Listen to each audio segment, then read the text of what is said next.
Today we'll be discussing switching costs.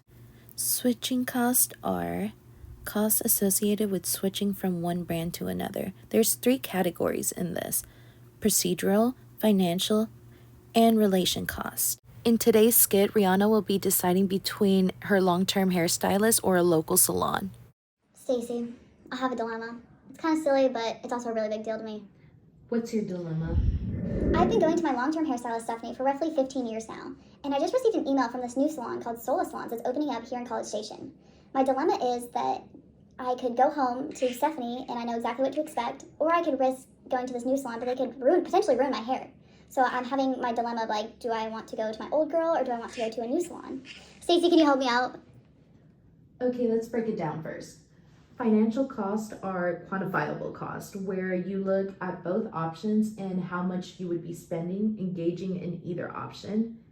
And you will be comparing the costs and decisions which option makes the most sense.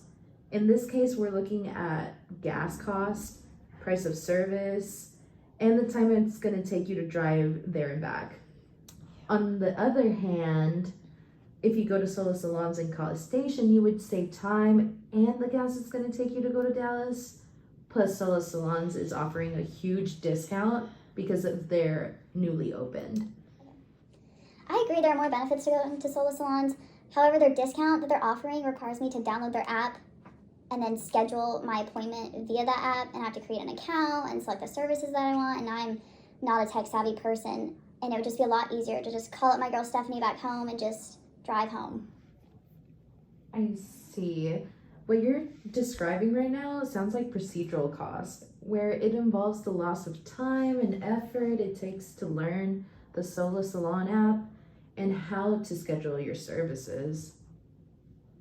Yes, that makes sense, but another huge deciding factor would be, do I want to trust another stylist with my hair? I love my hair, and Stephanie knows exactly what I want, how I like it, and we also have a relationship that we built over the past 15 plus years, and I don't want to risk affecting that bond we've created just by switching to a closer, cheaper salon. That makes sense. Honestly, that's an example of relation cost. It is loss of ending long-term business relationship as well as the emotional bond you build with Stephanie over the years. I can see why this is a hard decision for you to make, but it sounds like you would rather go with Stephanie instead of just risking a new hairstylist at a new place over a lower cost. Thank you, Stacey. I really appreciate you breaking everything down for me, and I agree that I should probably just stick with Stephanie because I know exactly what I'll get and for how much I'll pay. Hey, I'm Paul, and I used to ask if you could hear me now with Verizon.